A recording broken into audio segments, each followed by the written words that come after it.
Um, yeah, so the subject of one second. Yeah, the subject of meta. Um, yeah, if you're progressing on the path, like you'll intuit that, meta encompasses more than just what you might have assumed.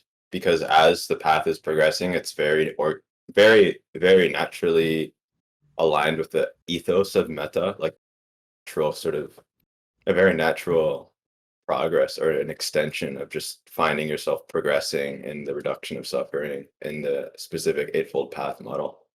Other paths I'm not speaking towards, just this eightfold path right now is what I'm sort of getting at. Because, we're not just, necessarily going straight to awakening. And that's not what's presented as the way in which to proceed. It's more of a gradual um, cultivation of wisdom over time that eventually culminates to final the elimination of ignorance. And it's very concerned with creating a specific type of character, a very specific type of individual that exists. And the concern is centered around creating a character, a personality that is most conducive to receiving insight, higher insight. Um, And so what the Buddha was concerned with was he discovered that through focusing on eight specific things, it would likely increase the potential that someone will live in such a way that they'll get to the point to have this wisdom. Um, the first part of the Eightfold Path is only concerned with one's character, one's conduct to the world and to others.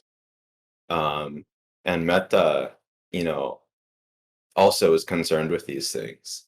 So one of the interesting things is if one develops metta appropriately, they actually cover the first three factors or three factors in the Eightfold Path. So right speech, or not the first three, but this the one's concerned with sila. So right speech, right action, right livelihood. If you have metta, kindness for all beings, you're automatically going to be um, not harming living beings. One thing with metta is it's not concerned with only the human realm. It's concerned with anything that has, you know, existence. So it's a step beyond even loving your neighbor. It's more like loving anything that has the capacity to exist, um, which is more than some of the most loving human beings could. This is more powerful of emotion than peace, world peace, because people don't actually mean world peace. They mean peace for humans. But, animals, all this other stuff, continue to inflict, suffering on them. But this is really what he was getting at with these, the eight factors was not just right action towards, people, but towards everything, towards, even inanimate objects. Like, don't harm, don't be violent towards these things. And he said this for a reason, because when you hurt things, this will come back. This will come back to you in some way, shape, or form. Maybe even not in this, maybe not in this life. But anyway, um, it's really tied into also right effort as well. So, and I'm thinking if I want to continue with describing it in terms of the Eightfold Path, because that's a little bit heady. But let's just leave it at it ties really well into all the eight factors. It's really intertwined. Like it covers a lot, and that's part of the reason why if you just focus on building this sort of sense feeling towards the world, it's almost like a shortcut a little bit, a shortcut to you know reaching attainments or having wisdom, and it's very simple and it feels very nice. So it's quite accessible to even people who aren't further on the path, because when they experience it, at least they can, it's not that hard to recognize, oh, this is more pleasant of an experience in my body and in my consciousness than when I was in hatred, or when I wasn't loving these people in my work, or when I was angry at, and so now we get to the actual like what is metta itself, like what is that as a thing that can be cultivated, um, and the quality, the best way to say, in my experience, is it's the quality of unconditional acceptance of anything that might arise. Um, it's this quality of not even acceptance, but an embracing of the thing that's arising. And we're not creating a distinction here between um, my own stuff, my stuff, and other people's stuff. I have things arising with in regards to myself that aren't embraced with loving kindness. I have things that I see out in the world that other people are doing that aren't embraced in loving kindness. So metta doesn't create a distinction between self and other. It treats self and other with an equal open embrace. Um, and there's not necessarily an emphasis on either. It's just the quality of metta is it's it's of the nature of metta to be unconditionally giving of approval, of acceptance towards anything that arises. Not it doesn't say this is right and this is wrong. It doesn't even make a distinction between right and wrong. It's like a it's like the sun when it shines. Like the sun will shine on, criminals, it will shine on, priests and monks and villains. It doesn't make distinctions between anybody. And so one of another quality of metta is it doesn't operate through the the discerning mind.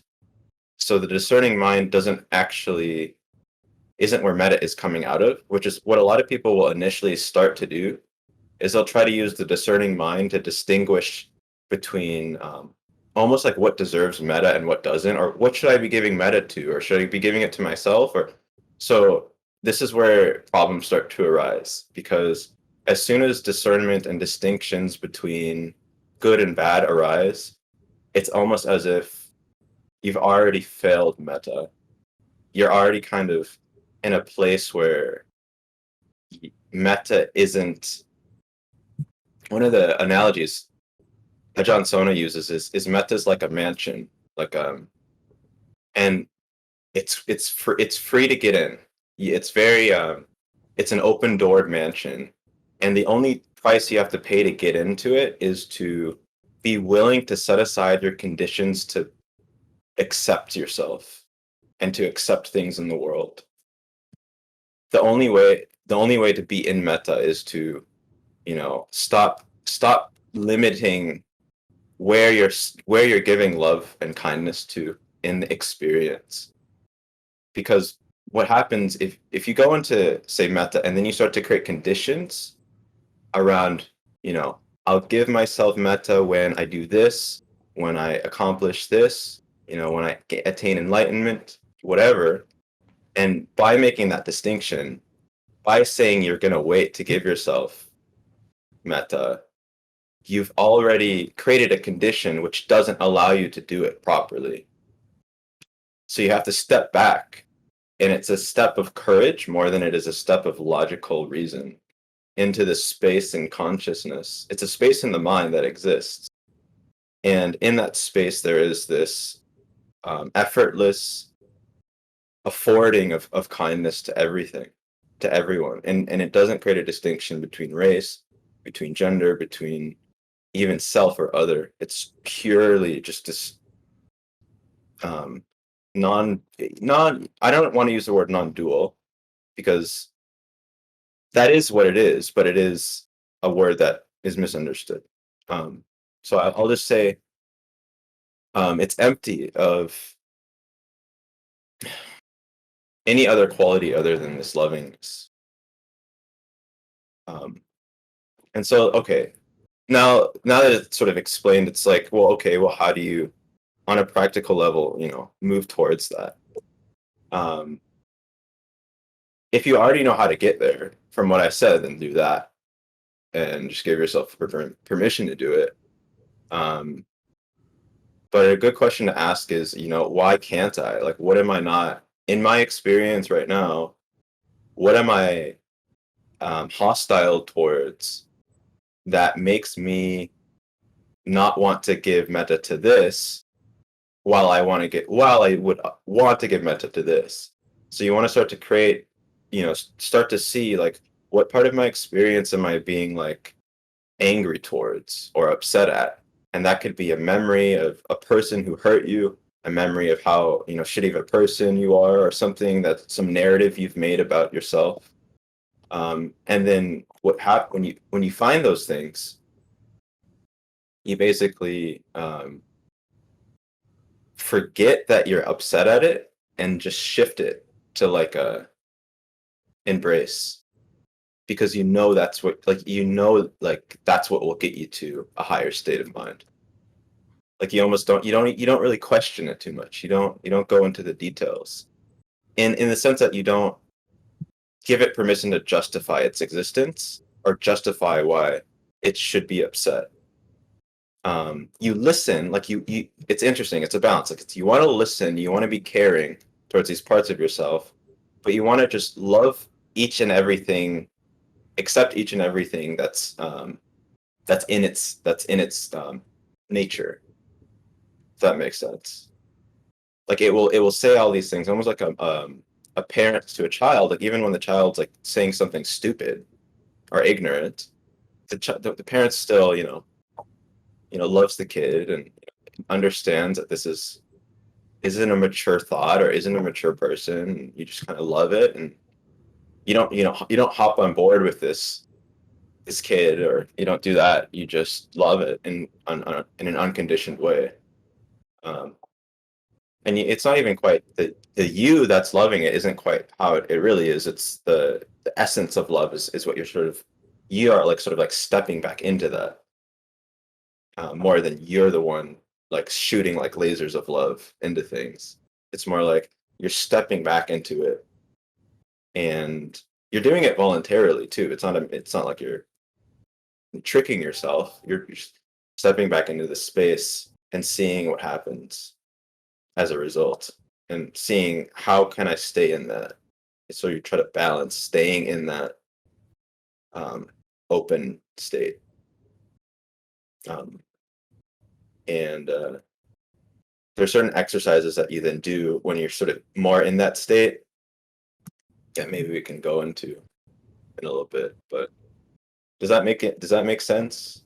Yeah, that all makes a lot of sense. Um, Okay.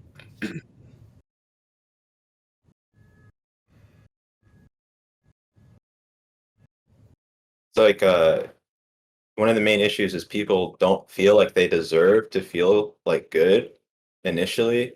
Like sometimes they'll question, the simplicity of it.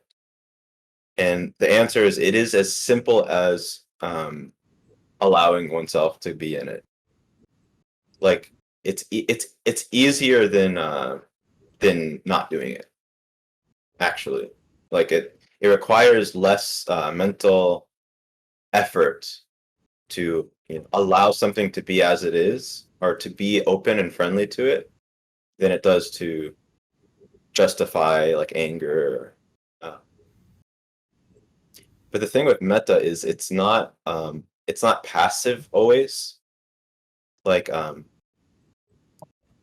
and this is why I mentioned it was more like an art than really like a practice almost. Like it's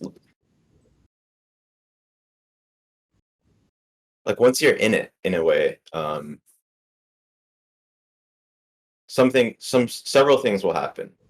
Um, there's an elevation of energy in the body. So these are good signs that you're getting like in that space more. It's like there's an elevation of energy, which appears, at least for me, as a more light experience, like you feel lighter, like you're not heavy. You know, sometimes after an argument or you're frustrated, there's like a centered heaviness in the body, um, almost like you're super. You become even more solid. With metta, this sort of diffuses a little more. It's almost like you have more light. It's like you're lighter, like you've lost weight almost. Um, Energy will start to increase more. Um, like just the energy to feel like existence is worthwhile, to be creative. Um, this is also a good sign, because the interesting like metta, it's not it wants to spread, like it wants to I don't know, it just wants to share and spread and give, and the way it does that is through joy, through creativity. It's more like a child at play. Um, so it's not a super passive state like equanimity. It's more like the first three jhanas, like where excitement, serenity and contentment. So it is an emotion. It's not an absence of emotion.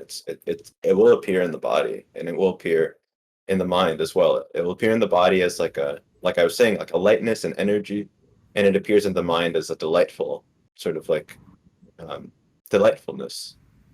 Um, and it's one of the reasons it's called a Brahma Vihara.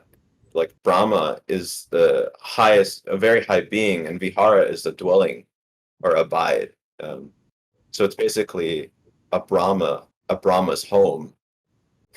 Essentially, is a state. So it's not a worldly state. It's just not a common like state that you'll have. This is a state that you cultivate till you get to the state where you're like um like a Brahmin. You're just you're like above. You're above hatred. You're above greed. Um, and so there's it's interesting because the Buddha actually he found about metta after, I think he found out about it after his awakening or somewhere near then. And when he did find when he did find out about it, he started telling he would there's a lot of suttas where he's just like raving, like he's just like, this is a really, really good thing to start cultivating, and it's very intertwined with the path. Um, and like the Buddha doesn't like, not on a lot of things, he doesn't like rave and say like, oh, this is so good, so good. He doesn't say that for everything. But he did say that about this specific quality, um, because I mean, another thing it prepares you for is it prepares you for insight. It's um it's one of the foundations for insight to come. Like if you're in a state of metta, you're in a very balanced state where you can, you're happy, you're not concerned when dukkha jnanas come, you're not really bothered by them. It's very smooth. You're not going crazy. Uh, you're very you're very kind to yourself. So as later stages come, a lot of people will get stuck in dukkha jnanas. A lot of people will have these huge obstacles that have to do with these large, mounds of dukkha that they have to like sort of trudge through just to get to the next attainment. But with metta, it's like lubricates it all. Like it makes it all manageable, because now the body feels light and now there's delightfulness in the mind. And so you can deal with more stuff in a relaxed way, because you have a more stable source of happiness. Like you have an abundance, more of an abundance of happiness. So you don't need much in the world to be satisfied. And if things are taken from you in the world, and everything will be taken from you on the path, you know, you'll be much better, much more sane, and able to process. So there's little to be said about the downsides of doing it. And I'm in a place where I probably would say most practitioners should and should stop treating it as like a side project, or like something you do when you want to have fun, or and seeing it more as like a very integral part of progress of this path. Um, so I mean, it would look like, setting aside, 30 minutes maybe, and going through the reasons that, why can't I be in a state of metta? Why can't I be in a state of kindness? And you want to start to really like ask these questions, like why am I not willing to give myself metta? Or why am I willing to give that guy metta, but I'm not willing to give myself that? And the answer is always going to be just do it, but you want to figure out like maybe where the obstacles you're getting stuck in.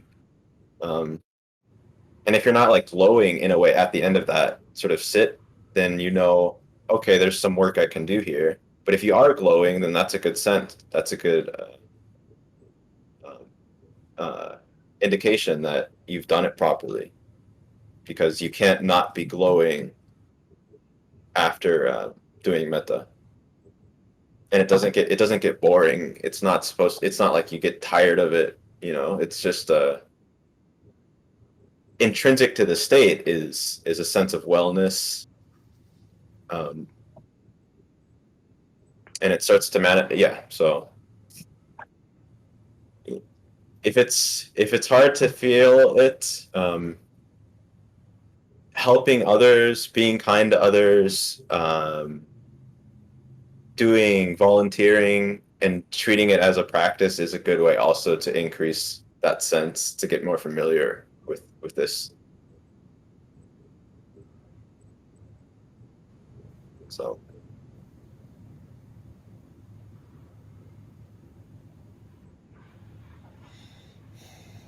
Yeah. Um, I think what inspired me to like pay more close attention to Meta was actually Stephen Proctor. I went to his meeting like last week and like the week before, and it just makes complete sense now. Like the way to like, because he stresses being aware of like relationship, yeah, to like I guess everything, all phenomena, and it's like never a time where you're not relating to something. And so like I feel like meta is a good way to like I feel like meta is good at exposing um exposing ways in which you're not relating with like whatever's going on currently in your present moment experience. Um yeah, it seems like because for a yeah, long time I felt like how do I sustain a practice all day long, yeah, and I feel like meta gives yeah, like that easy answer for you to do that. It's like you can yeah, easily feel yourself uh well, I guess for me personally I can feel when I'm like in a contracted state, and then meta just has a way of like opening it up, like yeah. um yeah. The practice is basically John Sona said it's like eating chocolate cake all day with no side effects. That's good. Like you're not gonna get tired out by doing it if you're doing it well. The most skillful thing to do when you feel metta is to continue to sustain it. Um, and I think most other practices, they sort of have like a burnout rate, like at some rate, by just being mindful, like on the stomach or on the feet, you're you're slowly going to get burned out if you don't have some other source of sustenance, like worldly pleasures or samadhi. And most people don't have samadhi, so at least not at the level that would be sufficient to sustain them. So yeah, there's not really for lay practitioners. It's pretty hard to figure out like how to stay mindful and not burn out. And I think metta is the solution, because you naturally your energy is going up, and naturally you're feeling better. Um, so you can justify like, okay, well, this is actually worth putting energy into, because I'm actually getting something back out of it. Whereas in mindfulness, you're putting energy into it, but I mean, by watching the breath, I'm not getting anything out of it. I'm just cutting off maybe an unskillful state. But that's not giving me necessarily much. I'm just losing sort of energy, but getting equanimity. So I'm sort of just becoming more of like a robot, which it's fine, you can be an enlightened robot. That's perfect and well, but the alternative is, I think, better to actually go one step further from not from just being a robot to then actually like gaining a sense of humanity, but doing it with wisdom. So you're not just becoming the super nice guy that just sucks up to everybody. Not at all. Um, so it's pretty practical, I think. It's one of the reasons I started to prioritize it more because it stood out to me as something like okay, I can actually do that in a way, whereas a lot of other stuff felt like a grind. Yeah, yeah, yeah. I've been feeling like that way lately in regards to my practice of like things feeling like a grind. Like with the breath, like you put it correctly. Like in my experience, it's just like it's just not giving enough back for me. Um, where like I spend like my day like not being mindful and like being mirrored in like unskillful and unwholesome mind states and like believing them and like identifying with them. And I go sit on the cushion. I feel like that momentum, I just have to like fight against that to like even get any sort of like, I don't know, Yeah, like healing from breathing. And even when I like am settled in the breathing, it's like kind of forced. Like I notice like my stomach being contracted and like forcing the breath to like get a result. And with like yeah, meta, it's just an instant um it's like instantly gratifying. And so it's like very yeah. easy to stick with. Um It's always that way. Yeah, yeah, it's crazy. Um yeah, I just did like a noting retreat for like 3 weeks, and it was a total. I wouldn't say like any retreat is like a mistake, but I feel like I part of me feels like I kind of wasted some time doing uh the Mahasi technique in the way I was doing it. Not to say I was like forcing it, but it was just keeping mindful all day long without like any sort of like sustenance behind it or like any sort of like the practice giving back to you and just giving getting immersed in like the dukkha aspect of the practice is very I don't know, for me it was very debilitating. um and I was just yeah. I like I understand was that. in a rinse cycle most of the retreat, and I kind of reached a point where I just couldn't even make more progress because it was like these unwholesome mind states, these Yeah, hindrances, they're just way, they're getting the best of me. And I feel like if I mm, spent more time cultivating metta or like that shamatha samadhi, um, things would have been a way smoother ride without just like going straight for the Mahasi, straight for like yeah, Satipatthana. Um, and now I kind of have a aversion towards going back to doing that kind of practice. And I would rather like yeah, spend time cultivating like beautiful mind states. Because it just feels good and it keeps me away from uh, doing other unwholesome actions that are not like conducive to my practice or the path as a whole, and it just kind of keeps me stuck if I'm not um yeah, it's just supplementing it. I think like for sure like what you said, yeah, just having some sort of like refuge or sustenance is what kind of creates that lubricant for the path to like move forward, or one could like just stay kind of stuck spinning their wheels for a long time, pushing too hard or like craving or just being stuck in their own yeah. suffering.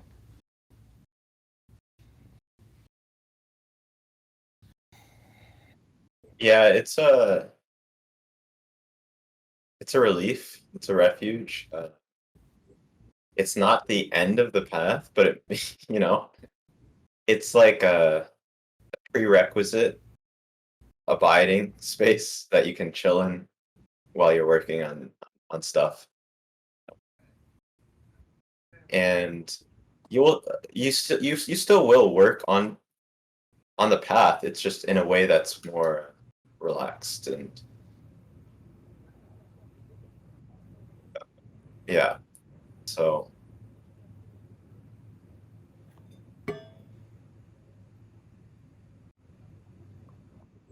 it's like everything the biological sort of person wants to experience emotional state wise, you can you can basically satisfy it by having a heart of metta.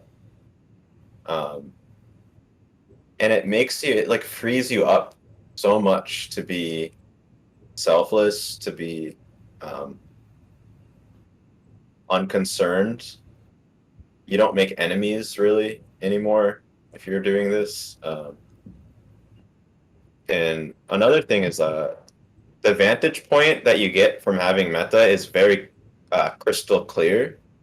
You stop making these strong distinctions between aspects of things because of hatred or greed or you needing to get something, and you can start to see just very openly the situation that might be in front of you with someone who, if say if I hate person A, um, I'm going to make decisions about the situation that are extremely biased um, towards like like hurting this one specific person or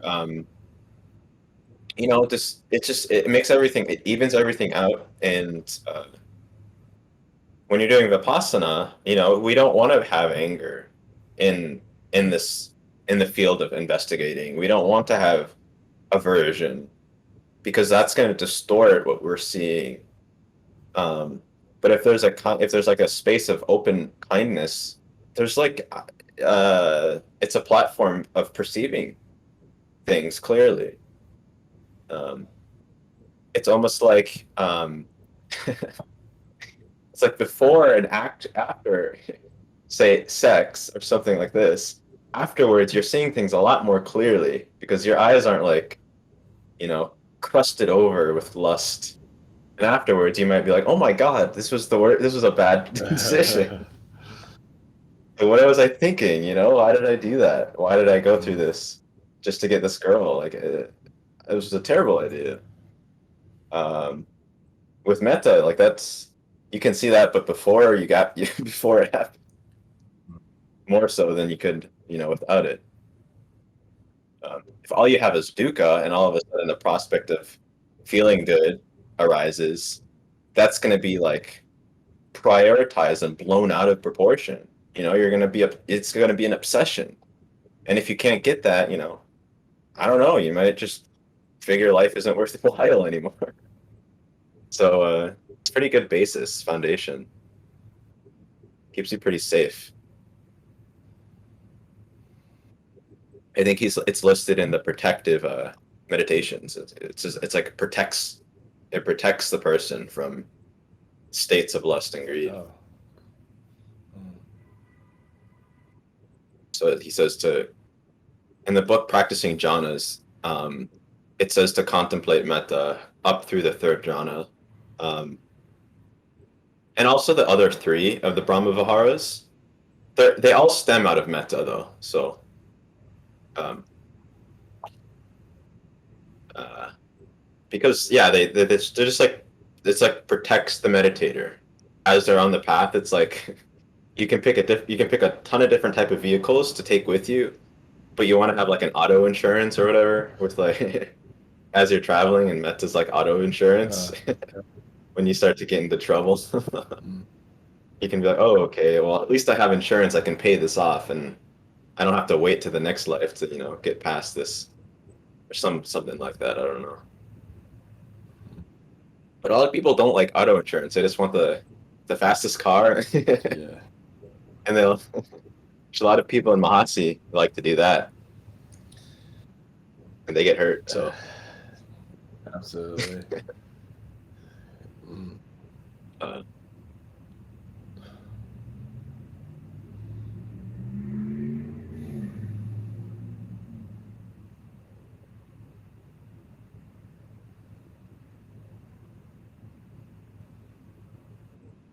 it's very similar to the first. Metta is very close to the first jhana. Um, it's just that you're not focused on an object of pleasure. Um, because essentially, if you're in a state of metta, you don't have the hindrances arising. Um, the hindrance of ill will won't arise. The hindrance of aversion or of desire, craving won't arise. Um, it's energizing, so you're not going to be tired or slothful. Um, and on the other spectrum, it doesn't. There's not as much anxiety because essentially you're basically saying no matter what comes up, you know, I'm going to offer it, a kind embrace. And it doesn't matter if it's a thought, like if it's a thought, a feeling, sensation, a person, anything. It's just this open embrace. Like, yes, you're welcome in this, you know, joyful experience too. Um, someone comes up in the mind that I hate. Yes, you're welcome to join me in this joyful experience too. And the second I say no, you're not, I think of like I don't know, I think of like Adolf Hitler, and I'm like, no, everyone but you, or whoever represents like evil in my mind. If I'm not willing to include them in my sort of circle of kindness, friendliness, then I lose permission to be in metta. It's like almost like metta says, "Oh, you're excluding? Okay, you're no longer welcome in the kingdom of metta." That's how it is. Like, second you start to hate, Mara has you by the throat, ready to throw you back into samsara. Mm. So it's really diligent. There's a diligence in it, like a guarding, and when you start to see it as valuable, then it starts to be like, oh, this is something I should guard. It's something. And the Buddha uses the analogy of a mother and the child. He says, protect this metta as if as a mother would protect her only child. He, People confuse this and think he says, love every human being as a mother loves her child. No, it's love this metta, this consciousness, the state, so to speak, as if it's your protect it as if it's your only child, and we protect it through right mindfulness and right effort. Um, so being mindful and the right effort is to completely abandon the hindrances, completely abandon all states that are unwholesome, abandon them. By abandoning in this context, we could say embracing their existence, but not going along with them, not taking them seriously. Like you're not like the problem with hindrances is they'll come up and we'll take them seriously, or we'll get upset that they've arisen, or we'll actually just identify with it, entirely just identify with it as me and self, which is the worst way to deal with a hindrance. Like you're so far off the mark. So if with metta, it's like you're just opening up the heart to it, um, dissolving it with this like emotion of lovingness. Um, and the other side of right effort is then also to be aware of the state and to continue to sustain the level, its quality at a certain level, a standard, and that you don't drop below that level. And you're bringing energy, you're breathing in a way, you're moving in a way, going throughout the day in a way, talking to yourself in a way that is conducive to sustaining this wholesome state. So not only am I not participating in ill will, but I'm also speaking to myself in a loving way, encouraging myself, letting myself, make mistakes, letting myself fail, and just being like, yeah, okay, we're almost there. You're still, just encouraging. Um, and if there's ever like a lull, it's like, it's not a problem. It's just you're working on a project with this, and you have to give yourself some space to make mistakes. And so there's always this ever gentle embrace of this, and this is how metta is. Like it just is that extremely gentle, almost feminine, motherly type, um, type of love. Like it's this this type of thing, and you can refine it more and more and more. Like I'm refining it more and more and more. Like I see where it's at, and I know it can get even like more refined. Like I'm not even close to being like where I'm like know it can go, but I've just like connected some dots and sort of recognized like, okay, there's something here, um, that is might be actually, significant, not just like a practice, but like as a space of consciousness to operate out of, like a home. It's a, more as a home, an abiding. A Dhamma, Brahma Vihara isn't a practice. It's you're moving in you're moving into a higher state of consciousness. Um, and it takes effort, and you have to practice it, but it's something that you're kind of saying like, I'm gonna live here. I'm gonna try to live here, um, because it's better than where I was living before. If you can pull it off, that's pretty cool. You know, Yeah.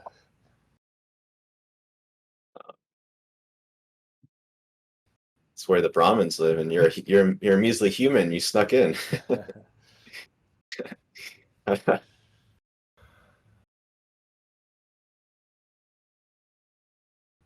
And the funniest part of it is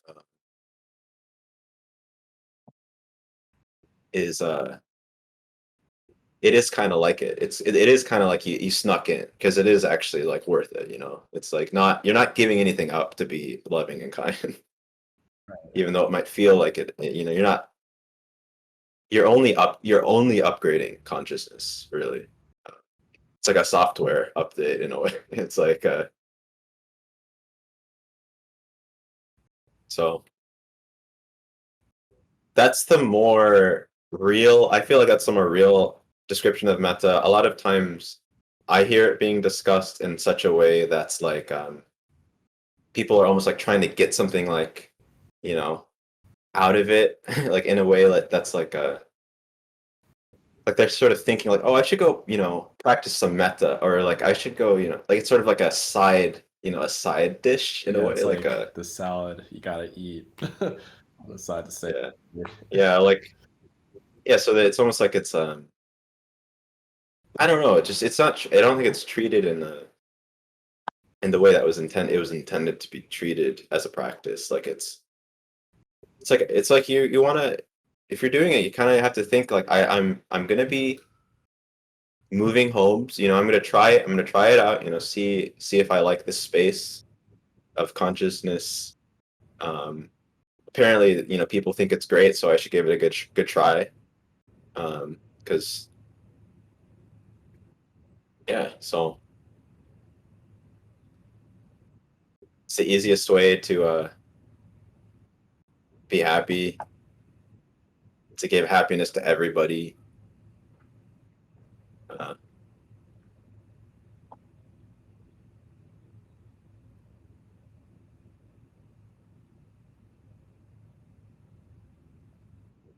the only thing is it does take practice. It does take a diligence, like a resolve to do it. Um, you have to really say you want it, because there's going to be a lot of obstacles that come up, and things that are tempting you to be hateful towards them. All society is built on is this creating distinction, creating boundaries between that which we love and that which we hate. And metta is about dissolving those boundaries, um, consciously, because there's a lot of problems with creating boundaries with love. Um, One of them is that you're never safe, because if you love someone, um, if you love someone, the person that if a person mistreats that person that you love, then you hate that person. You hate the person that mistreated the thing or object you love, or the person you love. So if you're creating boundaries with love, you're creating the conditions for hate to arise. Um, and so what the Buddha is suggesting is, eliminate the problem of boundaries in when you're selecting that which to love. And by eliminating those boundaries, you're eliminating the danger that you put yourself in by partializing the objects that you love. So instead of just loving this person I love, I also love the person that mistreats them, and that requires a shift in how we think, a very like basic shift. Like it actually will start to change the brain like in a way that's pretty significant, because now I have to see this person that mistreats them as, worthy of love. Like, how would I do that? And that's actually a problem because I don't know how I would. So but loving kindness will find out how to do that. I mean, I don't know how. It's different for everybody, but this is the creative aspect, the artistic aspect of it, is you figure it out. You figure out how to feel, compassion. You figure out how to be in a state of lovingness towards everybody, and you start to have these problems that you're inspired to resolve now because you recognize, if I'm going to be hateful towards this person, the main thing that will happen of that is it will hurt me in my state of consciousness. So there has to be this click. Like, if I hate something, I'm actually just hurting myself. They're not getting, nothing's getting justified through my hatefulness, except this feeling of ignorance. There's this really aggressive feeling of ignorance by engaging in these things. So, I don't know if I don't want to do that personally. I don't care to do it. So I'm tired of that game. That game's childish. It's ignorant, and I don't want to play it. Um, and Metta is the alternative. Um, it's one of the alternatives. I think it's the best alternative because um, I think it's the safest. Like Christianity and other religions, they have the ethos of loving your neighbor, but it's still not safe because it doesn't include everything. It doesn't even include oneself. Love thy neighbor, but feel guilt and shame. No, fuck that, man. That's not loving or kind. It's not forgiving. It's just, it's tyrannizing. It kills and it destroys anything that's beautiful. Beautiful states don't come out of anything related to shame or guilt. Those are very ugly. So,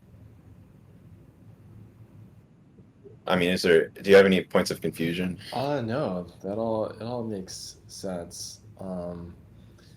Yeah, I'm wondering also, I guess, in terms of like sitting on the cushion and doing meta.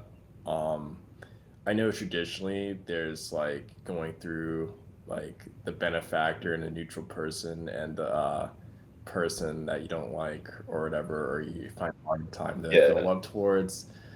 Um, I'm interested in like other ways of doing meta that like aren't including those categories, but also anything that you could say on like going through those categories. Because personally, I kind of, funny enough, I think I have maybe not, maybe I'm not trying hard enough, but I think I can easily find like benefactors. I think most people probably can. Neutral people, yeah, for sure. But when it comes to like people I like don't like or enemies, I don't personally have many enemies or any at all really. Um, and I kind of have to like imagine like a villain or something, like a historical figure that's caused a lot of wrongdoing. And it just doesn't feel like it's really hitting the spot. You know what I mean? Like it feels kind of yeah. I fake. mean, the practice of doing it that way, um, if it works for some, I imagine, but the real practice, in my opinion, isn't to do with that. It's to do with being perceptive of the state the mind is in, and making sure that that state is loving kindness. Um, and just if you just did that the entire sit, um, that would be great. That would be more like jhana practice though, which is fine because the state of it is quite pleasant, and you're focusing on pleasantness. But you do want to venture out with that feeling into parts of the mind that relate to other people. So if you want to be conscious of the state of the mind while you're uh, cycling through these groups of people, and you want to be mindful that if you go to a person and the state of the mind shifts to hatred or shifts to greed or lust, you know, you want to be very mindful of that. And that will appear because you'll fall out of the state of metta and you'll fall into this state of, you know, hatefulness. And at that point, you don't want to be, like lying and saying, "Oh, may you be happy," or may this, may I love this person, may they be at ease. No, you want to go back to the state. You want to go back to the feeling of this, and maybe you need to go back to the people that were closest, and go back and start moving outward again, and just watch the mind, see how it engages as you're wishing them well. Um, if you don't have any enemies, then don't worry about it. I don't think that the purpose isn't to have enemies. The purpose is to, if you do have enemies, if you don't, excellent, forget it. That's fine. You don't have to go out and make enemies to work to work on the practice for. It's almost like you're less burdened than people who have to do that. So think of it as like you know, be grateful, that you don't have to work on that. That work is done. You're in a place where you can work with people that you love, and then trying to increase that sense of lovingness. Then um, and try to cycle through all the types of beings that you can imagine. The animals, the plants, the beings that you can see, the beings that you can't see, the beings that might be outside of this universe, the beings in this universe, and all the in-betweens. And the Buddha you want to be imaginative, because this isn't necessarily a science.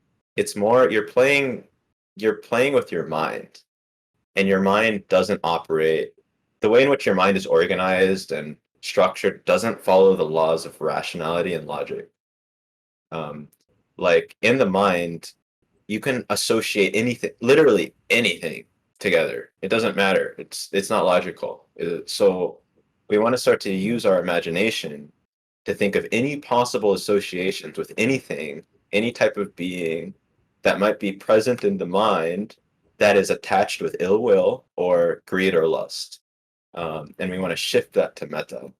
And we want to just go through every possible thing and exhaust sort of the imaginatory apparatus, so that, the whole mind, everything in the mind, there's no part of it, no square inch that isn't yet filled with this state of friendliness. And in doing so, um, you protect yourself fully. You're like insurance, like just doing metta with just sort of some people, that's like a low, a cheap insurance plan that might fail. Doing it with everything, all your imagination, is like the top premium insurance plan. You're protected, you're good, you're like you're safe. Anything less than that, though, there's a possibility that there's some, little alien creature that you fucking hate or something. I don't know, like there's some possibility that something could arise. you know, Maybe an action someone does. You want to cycle through people's behavior. You want to cycle through potential ways in which you could get hurt, or some ways someone could hurt you. And the standard the Buddha has is, you want to be able to, he says, while people are pinning you down and using a saw and cutting off each limb what, like, limb by limb, they're cutting your limbs off. You want to have a meta that's developed enough to where even then you're seeing these people in a state of loving kindness. And he says anything less than that is not good enough to protect you, because protection doesn't just mean, while you're feeling good, while your life is, going well. You want to protect yourself for when the world goes to shit. You don't want to lose your virtue, because if you lose your virtue and when the world crumbles, you're not safe. You're going to go into suffering. You're going to be just like everyone else, crying, suffering, in pain. Um, but if you keep the virtue, the world could crash and you'll still be chill. You'll people be like, why are you happy? Why, why everything's going, this person died, this happened, all this stuff is happening, your arms are getting cut off. Why are you happy? And it's because you have a good insurance plan. You got the best insurance plan for life. You're playing a really high game, and this is a possibility, and not everyone has this potential or has the doesn't come into contact with this type of teaching, so it's not even a possibility that this could be out there as something. So doing it in that way, doing it super iteratively with all the things in the mind that might come up, all the situations, just being in that state of metta and feeling that, and whatever the mind comes up with, just give it metta. The object of meditation is the metta. If you're doing metta practice, it's not the objects that arise. Just stay with that sense of openness, lovingness towards everything in experience, and experience will just start to flow. As you're clearing out, there will be energy that comes up that's really heavy, probably, that sort of maybe was waiting to get processed. So you don't have to be as concerned with forcing objects always. You can start off like that, but eventually these objects are just going to start coming to you, almost like forest animals who see that there's like a fairy princess who want to be blessed or something. They start just like slowly, like you're like this, like you're just like a well of blessings, and all the forest creatures are coming because they've been in pain and you've neglected them. Something like this. um, and that can carry you pretty far. That can carry you to basically the very very last point to awakening, and then at that last point you just drop off from the meta, and then you know that's how it's described, as a vehicle. Like, it'll carry you, it'll take care of you, it will never hurt you, it will never turn around and stab you. When you need to let it go, when you need to see through it, to see impermanence or whatever, it will let you. It's not gonna like say, no, don't leave me. Like, meta doesn't care. It's good. So it's one of the most powerful teachings within the Dharma. Hopefully I was able to convey why. Yeah, absolutely. Yeah, I like your analogies and insights there. Yeah, Yeah. so good. Yeah, bro. Yeah, it's I mean, the Buddha would just, he would just go on about it. He would just talk about it and just be like, it's great, you guys should do this. Um, so I don't know. Is there anything else? I mean, I will talk about it again next week.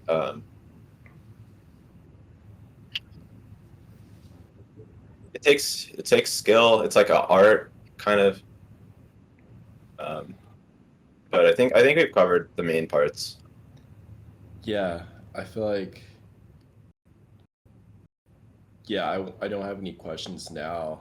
It would just be like, yeah, going out and field testing this meta.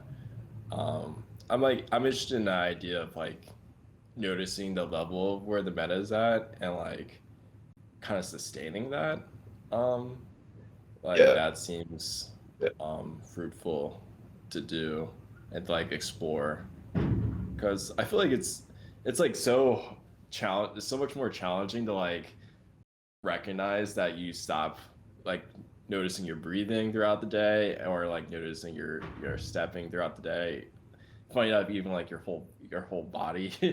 But like with Meta, like that emotional tone and it like collapsing or like diminishing, it's very it's very noticeable. Um, Yeah. Um, it is an emotional tone, but it is it want we want to be clear that the emotion is a byproduct of what we're doing it with the mind. Um, so if the emotional it's we can actually start to develop craving for that tone. So we might fall into craving, which is a state of non-loving kindness. Um, I mean, I don't know if that's obvious why. I mean, it's you're essentially craving, you're essentially hurting yourself for the sake of getting something in the future. So you're saying, I'm going to, I'm going to pinch myself until I get what I want, and when I get it, then I'm going to stop pinching myself. This isn't loving kindness. This is, uh, I mean, frankly, delusion, and stupid. But what what we want is to allow the experience, the emotion, to just sort of be a flowering, and however that appears will typically be in proportion to how open we are to what's happening in the body and what's happening in the mind. So even if the emotion is gone and the state of the body feels like suffering and dukkha, metta doesn't create the distinction still. It doesn't create a distinction between an emotionally good state and emotionally bad state.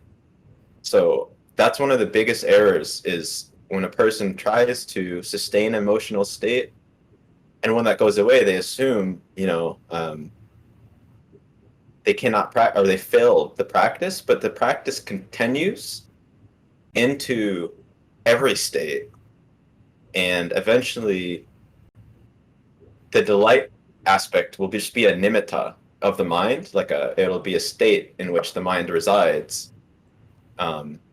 And in that sense, it becomes my sense is mine is in the body, like more so in the body, but my sense is it's independent now. The metta is being given independent of what it's seeing, and that's when it starts to become mature. Um, really, really mature metta is when it's, you know, the worst experience is happening, like your arm's getting cut off. You're not going to have a good emotional state, probably. I mean, I don't know, maybe you would, but I'm assuming there'd be adrenaline involved and stuff. Um, it's seeing that and just being, you know, able to give love to the being who's in suffering, who's in pain, and to the being causing it, and to like holding on to that sort of, that post of metta as if your life depends on it, because if you let go of it, you're falling into you're falling into something really bad, and that is this you're falling into reactivity or hatred and madness and just neuroses and all these things. Like you have to start to see it more like, you know like this is safety. This is a refuge. This isn't like, I'm not trying to be like the best human being in the world necessarily. I mean, you might become that as a byproduct, but that's not necessarily the point. The point is that you're finding a space that is safe, that you can rely on, and that won't turn around and bite you and cause you suffering. And there's so many states of mind that do that. Like ill will do that. Craving will do that. Lust will do that. They'll all promise you these prospects of wonderful, futures, and they have these, wonderful seductive tones to them, and they'll always they'll always seem seductive, but they will they always are assholes. They just treat you terribly, and we continue to go to them like they're gonna somehow change at some point. like that person in an abusive relationship that's continuing to try to find reasons to justify staying with this person. Like, no, we have to kind of find something better that won't hurt us, won't bite us as we're relating to it, and that's what this is. It's a refuge. It's like a friend. It's a place that we can just fucking relax and not have to worry, look behind, every stone, check if I'm safe. You're just happy, you're fine. Anyone that comes to you isn't an enemy. You automatically are their friend. You're automatically going to care about them. And this is the real side of it. You're not just faking this. You're actually going to be nice to you have to be kind. You have to be considerate of other people. Otherwise, you'll split into two elements, and you'll become like an unreal person, a fractured person.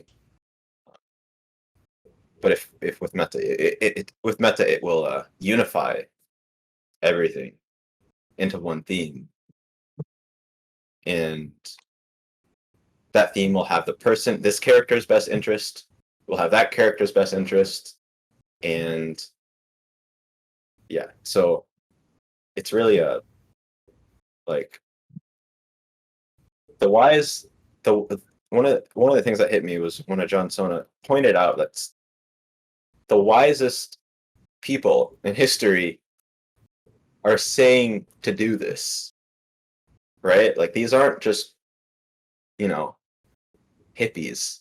These are people who've spent their entire life, like Buddha is it almost his entire adult life, like sorting through, trying to find the best thing to do, trying to find the best states of consciousness, things that are better than anything the world can do, and just like sorting, looking through, and all of us like, and he finds this thing. He finds, oh, unconditional loving kindness to everything in the universe and everything that could possibly be. And then he tried it out, like he experimented with this, and he resolved to hold that in mind. And when he did, he was like, well, this is ridiculous. Like, this state is amazing. Like, I'm going to tell people to do that because it will help them. And I believe he was one of the first pioneers to make it, to make it go viral, like to sort of make it, to talk about it in this way. And people so often hear it as a prescription or like a moral, like a dogmatic sort of thing. Like, you should, be kind and friendly to everyone. Like, they see it as like a rule. They don't see it as a refuge. And that's the problem. They see it as as like, I should do this, and not as I could move into a higher state of consciousness. Because if you don't see it as I'm moving into a higher state of consciousness, you're going to do it in a transactional way. Like, okay, I'm going to do these motions, and then I'm going to get the emotional state. No, it's not how it's not how it works. You have to figure out the state of mind first, sort of see its value, see, okay, this is valuable because this. Okay, let's move in. Sort of like you're looking at an apartment or something. So that's just some other, yeah, that's also pretty relevant. This is a refuge. This is a dwelling. Brahma Vihara. It's hard to get to the Brahma realms, but you can do it. If you practice, you listen to the instructions and open oneself up to. And if you pull it off, people will probably think you're kind of weird, but like, why are you so cheery all the like? Why don't you like? Why aren't you as affected? It's because you moved out of the old place.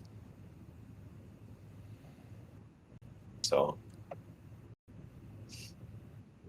all right, I think that's as much as I can rave on it for now. Yeah, I have no more questions either. That was super awesome. Yeah. I mean, now you should probably have some more close contact with it, especially in regards to your state of consciousness, the state of mind. So just see like for the rest of the day, try to protect it. Try to protect it, like the sutta would say, as a mother protects his. Like, he's the Buddha doesn't just say stuff. He means everything literally. Well, not everything, but when he's saying practical advice, he means literally. Okay, take this feeling, take this mind state, and protect it like a mom would protect her child. And how would a mother do that? With her life. Mm. So anything that's below that, you're gonna put yourself on the cutting board for, if you have to, or you're gonna go through that annoyance that you can't be angry, or whatever. Like, if I'm gonna get angry, if someone does something to me, like they hit me or slap me across the face or whatever, there's a split second. I can go one of two ways.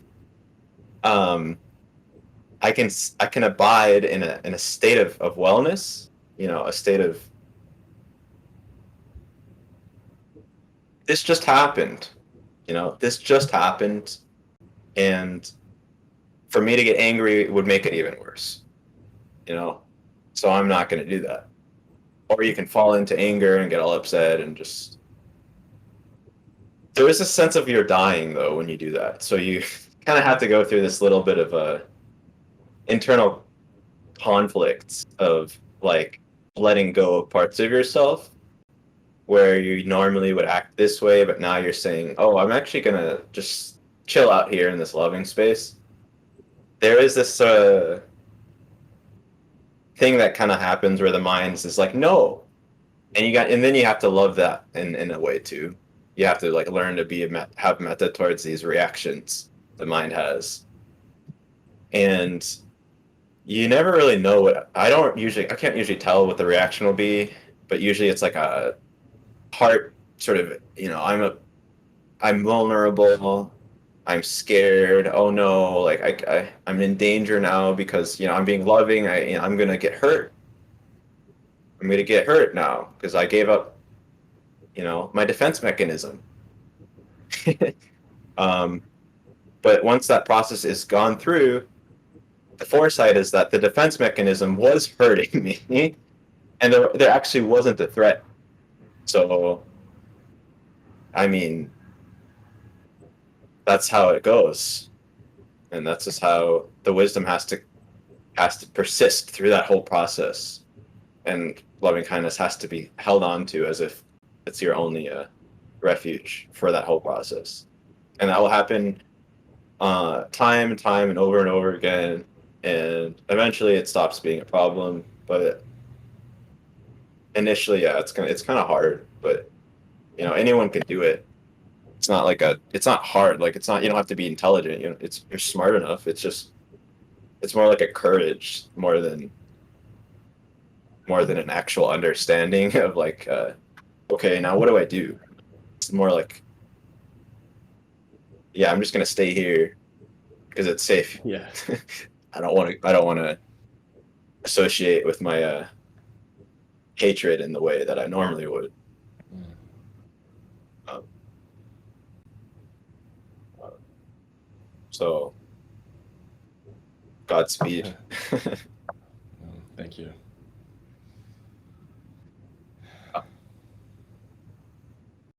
I'll uh, I'll end that there.